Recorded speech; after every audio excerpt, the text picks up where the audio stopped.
आचार्य रजनीश ओशो जी की कथन आनंद से जियो। एक ईसाई माँ अपने बच्चे को समझा रहे थे कि बेटा, दूसरों की सेवा करना चाहिए। भगवान ने तुम्हें इसलिए बनाया है कि तुम दूसरों की सेवा करो। बेटा बुद्धिमान था। उस छोटे से बच्चे ने, और छोटे बच्चे अक्सर ऐसी बातें पूछ लेते हैं कि बूढ़े जवाब न दे सकें। उस छोटे बच्चे ने कहा, यह तो मैं समझ गया कि मुझे इसलिए बनाया है कि दूसरों की सेवा करूं। दूसरों को किस लिए बनाया है, इसका भी उत्तर चाहिए। माँ जरा मुश्किल में पड़ी होगी। अब क्या कहें, मगर कहें दूसरों को इसलिए बनाया है कि तुम सेवा करो, तो यह तो बड़ा अन्याय है कि मुझको सेवा करने के लिए बनाया और उनको सेवा करवाने के लिए। यह तो मूल से अन्याय हो गया। अगर माँ यह कहे कि दूसरों को इसलिए बनाया है कि वे तुम्हारी सेवा करें और तुम्हें इसलिए बनाया है कि तुम उनकी सेवा करो, तो बेटा कहेगा अपनी अपनी सब कर ले, क्यों फिजूल की झंझट खड़ी करनी। मैं यही कह रहा हूँ, इस दुनिया में बहुत हो चुकी दूसरों की सेवा, कुछ सार हाथ नहीं आया। दूसरों की सेवा के नाम पर बहुत थोथे धंधे चल चुके। सेवा के नाम पर सत्ताधिकारियों ने लोगों का शोषण किया है। जो भी सेवक बनकर आता है, आज नहीं कल सत्ताधिकारी हो जाता है। जो तुम्हारे पैर दबाने से शुरू करता है, एक दिन तुम्हारे गर्दन दबाएगा। जब तुम्हारे पैर दबाए तभी चेत जाना, अन्यथा पीछे बहुत देर हो जाती है। फिर चेतने से कुछ सार नहीं। क्यों करेगा कोई सेवा तुम्हारे, और सेवा करेगा तो बदला मांगेगा, पुरस्कार चाहेगा।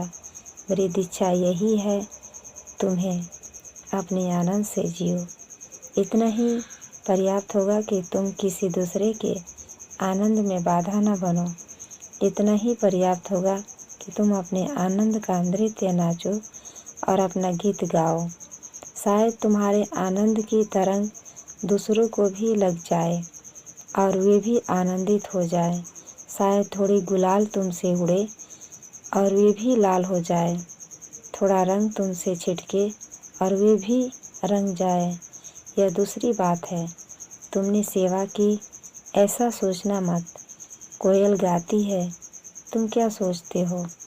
कवियों की सेवा कर रही है कि लिखो कविताएं। देखो मैं गा रही हूँ। जागो कवियों, उठाओ अपनी कलमें, लिखो कविताएं।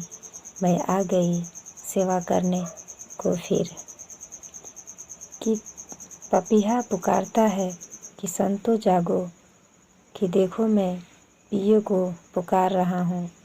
तुम भी पुकारो, मैं तुम्हारी सेवा करने आ गया। तुम इस जगत में देखते हो कौन किसकी सेवा कर रहा है। कोयल गीत गा रही है अपने आनंद से। पपीहा पुकार रहा है अपने रस में विमुग्ध हो। फूल खिले हैं अपने रस से। चांद तारे चलते अपनी ऊर्जा से।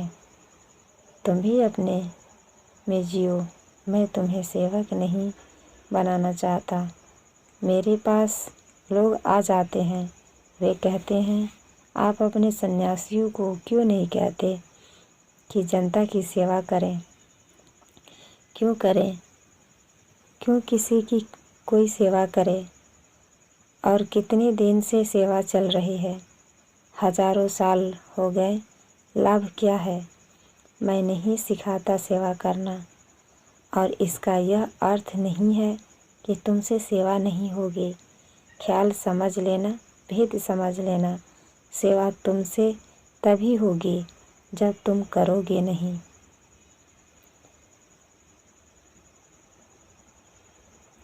जब तुम अपने आनंद में मग्न हो जाओगे, जब तुम जागोगे और तुम्हारा दिया जलेगा, तब तुमसे सेवा होगी। तुम्हारे बिना किए होगी, तुम्हारी चेष्टा से मुक्त होगी। तुम्हारा प्रयास नहीं होगा। तुम्हारे भीतर से परमात्मा बहेगा और कुछ घटनाएं घटेगी लेकिन तुम उनके कर्ता नहीं रहोगे, साक्षी मात्र।